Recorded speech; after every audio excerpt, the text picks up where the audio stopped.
আর মাত্র কয়েক ঘন্টা পরে নির্বাচন, কিন্তু এই নির্বাচনে আপনার ভোট দিতে পারবে না আনোয়ার পাগলায়। অনেক স্বপ্ন ছিল, আশা ছিল যে বিএনপি কে একটা ভোট দিবে এই আনোয়ার পাগলায়, তার জীবনে প্রথমে এই ভোটটা দিবে বিএনপি কে, তবে সে দিতে পারবে না। জানবো তার মুখ থেকে তার সমস্যা কি। ভাই আচ্ছা, আপনারা কি শুনছি ভোট দিতে পারবেন না আগামীকালকে, সমস্যা কি বলেন তো আমাকে একটু।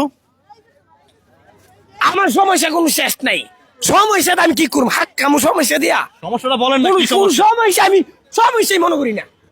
একটু ঠান্ডা মাথা বলেন কি হইছে, মানে একটু আমার মাথা এখন গরম, ঠান্ডা কথা কথা কইতাম না। আচ্ছা, আপনি তো সবাই পাগল বলে লাফান দেখি আপনি। পাগল বলে গা, তারা পাগল বলে না ছাগল বলে, এটা কোনো আমার আসে যায় না, এটা আমি ধরি না। আমার তারা ভালোবাসে আর আমারে। এখন শোনেন শোনেন ভাই, আপনি যে কালকে ভোট দিতে পারবেন না কারণ কি, আপনার সমস্যা কি, সামনে তাকে দাঁড়াতে বলেন, দাঁড়ান দাঁড়ান, কি হইছে বলেন তো আমাকে একটু ভালো করে বলেন কি হইছে।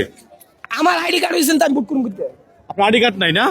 আচ্ছা, ওনার আইডি কার্ড নাই বলে তো আসলে উনি এখনো এই দেশের নাগরিকতা হইতে পারেনি। এখন ওনার দুঃখ কষ্ট একটাই যে উনি আইডি কার্ড নাই, উনি ভোট দিবে কিভাবে। আর চাকরি করলেন না কেন এতদিন ভাই, 17 বছর কি করছেন আপনি?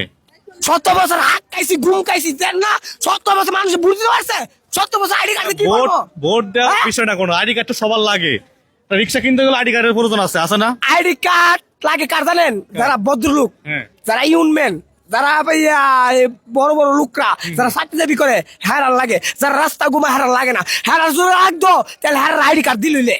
আপনি ঘুমান কই আপনি? আমি রাস্তায় ঘুমাই, রাস্তা খাই, রাস্তায় ঘুমাই, রাস্তা ভিন্দি রাস্তায় ঘুমাই।